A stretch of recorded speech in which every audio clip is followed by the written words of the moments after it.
The stillness around him is what draws attention first, the kind that doesn't belong to a young male meant to be restless and alert. He lies beneath the acacia's uneven shade, body angled slightly on its side, tail resting without movement in the dust. The flies are already beginning to gather, cautious at first, then bolder. His ribs lift and fall, barely, a shallow rhythm that seems to hesitate between breaths. Nearby, a piece of untouched meat lies drying in the heat. It has been placed close enough that the scent should have stirred something immediate and instinctive. Instead, it remains ignored. The lion's head does not lift. His ears twitch once, faintly, responding more to the presence of insects than to food.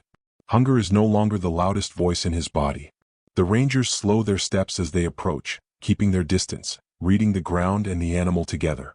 There are no signs of struggle nearby, no drag marks or churned soil. Whatever brought him here did not arrive suddenly. It unfolded over days, maybe longer, quietly draining him until standing became too heavy a task. His coat, usually dense and clean at this age, looks dull along his flanks. Dust clings where grooming has stopped. One foreleg is tucked close to his chest, muscles slack as if holding it up costs more than he can afford. When a breeze moves through the acacia leaves, the shade shifts across his face, and one eye opens halfway. The eye tracks movement without lifting the head, watchful but unfocused, then closes again. Refusal to eat is the first clear line crossed. Lions endure injury and fatigue with a stubborn patience, but when food loses meaning, the body is already retreating inward. His breathing carries a faint rasp, audible only when the wind pauses. The sound is not dramatic, just thin, like air passing through something narrowed. The rangers kneel, not closer, just lower, matching his level without pressing into his space. One of them murmurs softly, almost instinctively, "Easy now." The words are not meant to be understood, only to settle the air. The lion's ear turns slightly in response, then relaxes again. There is no attempt to rise. No gathering of limbs. Even the effort to watch seems to cost him. His chest shudders once, deeper than the breaths before, then steadies. A small tremor runs through his flank and fades. These are the movements of a body conserving what little remains, choosing stillness because motion would take too much. The environment continues around him without pause. In the distance, birds call intermittently. Insects hum. The grass shifts with the breeze, brushing softly against his hind leg. Normally, such contact would trigger irritation, a flick of skin or tail. Now it goes unanswered. The rangers exchange a glance, brief and quiet. They have seen this threshold before. A lion this young should not be lying down like this in open daylight.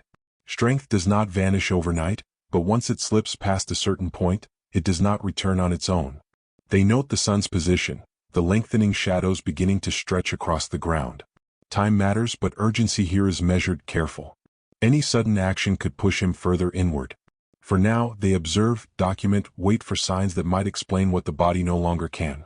The lion exhales slowly, a long release that leaves his side still for a moment before the next breath finds its way back in.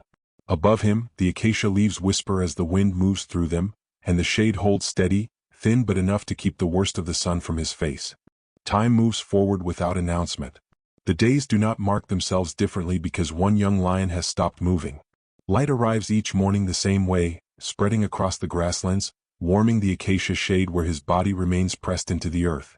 At first, there had been small changes that suggested he might recover. A slight lift of the head, a longer moment of alertness when sounds drifted too close. But those signs fade quietly, replaced by a deeper stillness that settles into his frame. His body begins to thin in ways that are no longer subtle. The muscle along his shoulders softens, losing its shape. His spine becomes more defined beneath the skin, each ridge catching light as the sun shifts. The ribs that once rose faintly now show more clearly, the breaths between them slower, more deliberate, as if measured. Food is placed nearby again, and again it remains untouched. Even the flies seem to sense the difference, landing freely now, no longer chased away by flicks of skin or tail. It becomes clear that hunger is only part of what is happening. There is no urgency in his body, no drive to reach for what is offered. Something heavier presses inward, illness perhaps, or the long drain of isolation. A young male without a pride carries weight alone, and without companions to share vigilance or warmth, the cost accumulates silently. His strength has not been stolen in a single moment. It has been spent slowly, day after day, until nothing is left to draw from. The land does not respond. Heat builds and fades. Wind passes over him without pause. At times, clouds gather in the distance and promise rain that never arrives. When it does rain briefly, the drops darken his coat and cool his skin, but even that relief fails to stir him. His ears no longer track every sound. His eyes open less often, and when they do, they linger on nothing in particular before closing again. The rangers return each day, keeping their presence consistent and restrained. They do not crowd him. They watch from the same distance, kneeling or sitting low, allowing him to remain the center of the space without pressure. They note the way his breathing changes, the way his limbs lie heavier against the ground. One of them places a hand on the soil, feeling the warmth stored there, gauging how long he has remained in the same position. Once, when a shadow passes too close, his head lifts slightly, just enough to show that awareness still exists beneath the fatigue. His eyes focus briefly, dark and glassy, then drift away. A ranger whispers, barely audible, "Stay with us." The words fall into the open air without expectation. The lion lowers his head again, the effort visible in the slow descent of his neck. His body begins to respond less to discomfort. A thorn presses against his flank and he does not shift. The sun moves higher and the shade thins, sliding away from his hindquarters, leaving skin exposed. Still he does not move. Energy has become something too precious to spend on relief. At night, the temperature drops and the sounds of distant animals carry farther. Hyenas call from beyond sight. Somewhere, a herd moves, hooves dull against the ground. The lion remains where he is, breathing shallowly beneath the stars, the space around him wide and empty. By morning, the grass bends softly around his outline, shaped by the weight of a body that has not risen. The days continue indifferent and steady. Wind lifts dust across the plain and carries it past him, over him, and on. His chest rises once, then again, slow and uneven, as the acacia leaves above rustle quietly, bearing witness without interruption. The shift is subtle at first, carried more in the air than in sound. Footsteps arrive with a familiarity that does not disturb the ground too sharply, paced in a way that suggests memory rather than intrusion. The man approaches from the same direction he once did before, years earlier, when the lion was smaller and stronger, when survival still leaned toward possibility instead of doubt. This time there is no urgency in his movement. Each step is measured, placed carefully, as though speed itself might feel like a threat. He stops well short of the acacia, lowering himself to the ground without drawing attention. The lion does not lift his head. His breathing remains slow, but one ear turns slightly, a minimal acknowledgement that something has changed. Recognition, if it exists, does not come with alertness. It comes as tolerance, as the decision not to retreat further inward. The man waits. He does not reach for anything, does not speak right away. His hands rest open on his knees, palms exposed, still. Time stretches without demand. In the past, he had moved faster, responding to injury and fear with swift action. Now patience shapes every moment. The lion's body is no longer built to absorb surprise. A breeze passes through, carrying the man's scent ahead of him. The lion's nostrils flare once, barely perceptible, then settle. His eye opens to a narrow slit, dark and unfocused, tracking the shape in front of him without lifting his head. The look holds for a few seconds longer than it has in days. Then the eye closes again, but the ear remains angled forward. The man shifts his weight slowly, lowering himself onto one hip so that his silhouette becomes smaller, less upright. He murmurs softly, more to the space than to the lion himself, "It's okay." The words are quiet, not meant to command or reassure, simply to exist. The lion's tail gives a faint twitch, a small movement that ripples through dust and then stills. Nothing else happens for a long while. The sun continues its slow descent. Shadows lengthen, cooling the ground inch by inch. The lion's breathing deepens slightly, no longer as shallow as before, though still uneven. His chest rises with a little more effort, falls, pauses, then rises again. The man watches this rhythm closely, adjusting nothing, asking nothing of it.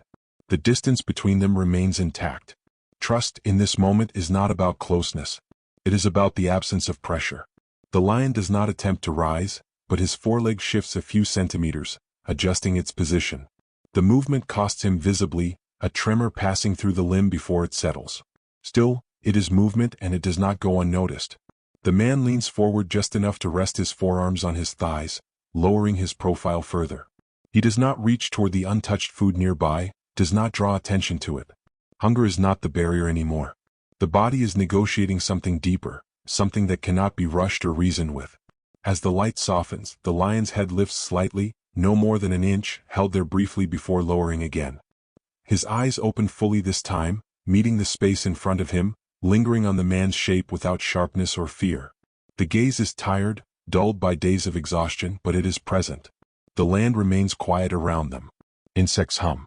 Leaves rustle overhead. There is no sudden shift, no visible turning point.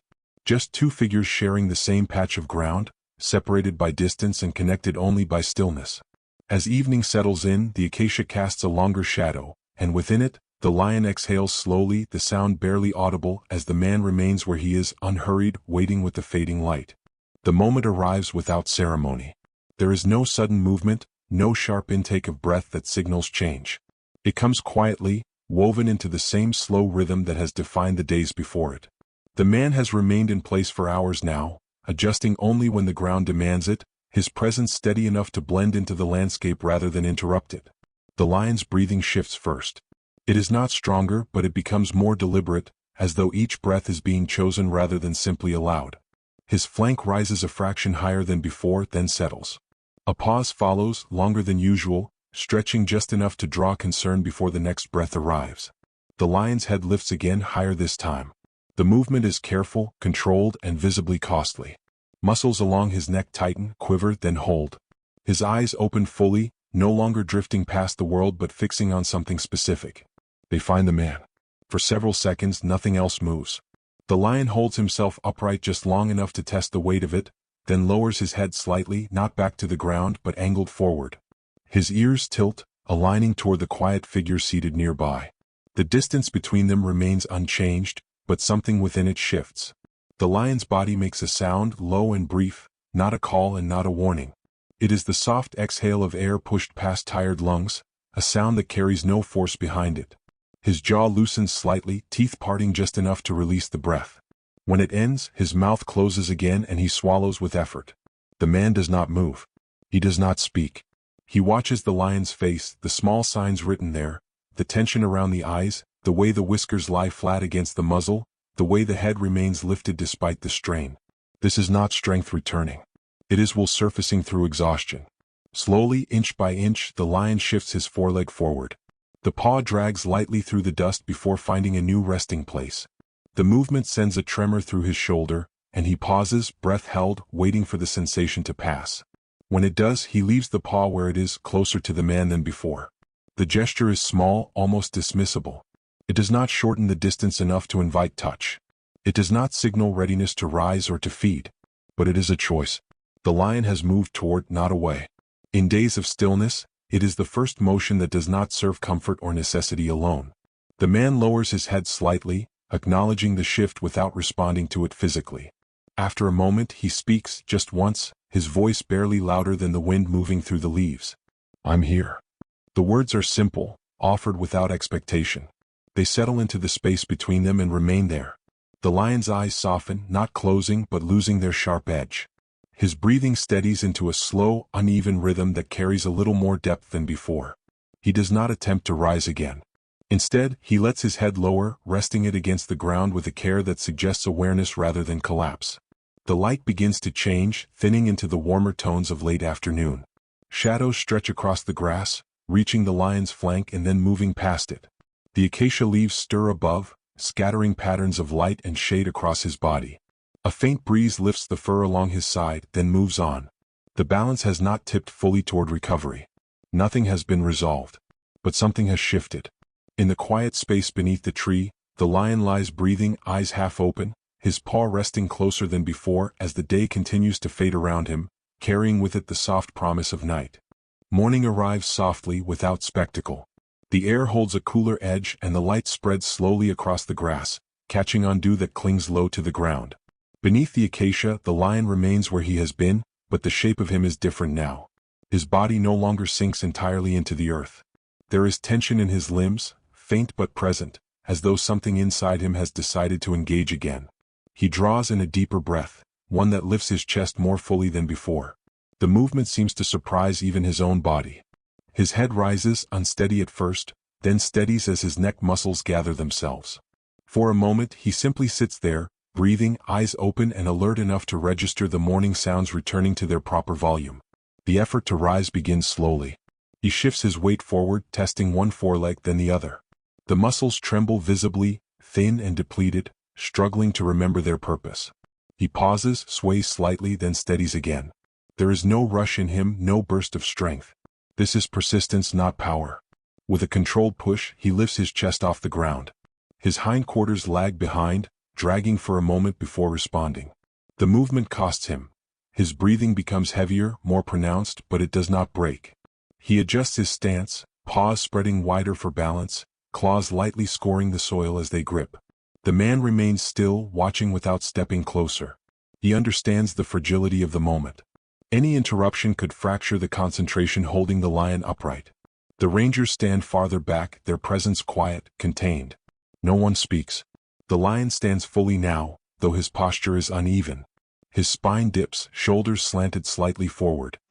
He holds himself there, swaying faintly as if waiting for the world to decide whether it will allow this. Then, slowly he takes a step. The paw lands carefully, deliberately, pressing into the ground with a testing weight. Dust lifts around it and settles again. Another step follows, then another, each one placed with intention. His gait is awkward, not the fluid stride of health, but it is forward.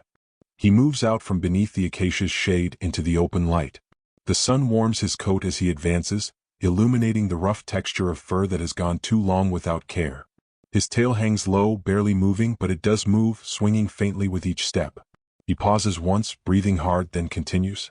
The man lowers his head slightly and murmurs, almost to himself, "Go on." The words do not reach for the lion. They simply exist, carried away quickly by the open air. The lion does not look back. His focus is narrow now, aimed at the line of grass ahead, at the simple act of placing one paw after another. He walks until the acacia's shadow no longer touches him, until the space around him opens wide again. When he finally stops, it is not from collapse but from choice. He stands for a long moment, chest rising and falling, then angles his body toward the taller grass. With a last adjustment of balance, he moves forward again, disappearing gradually as the grass closes around his frame. Only then do the humans retreat. They step back slowly, increasing the distance without turning their backs, until the savanna resumes its uninterrupted shape. No tracks are disturbed beyond what already exists. No markers remain. The grass ripples gently in the morning breeze where the lion passed through, bending and then lifting again. Somewhere beyond sight, a bird calls. The sun climbs higher, and the land settles back into itself, holding only the quiet memory of a figure that stood, walked, and carried life forward under its own weight.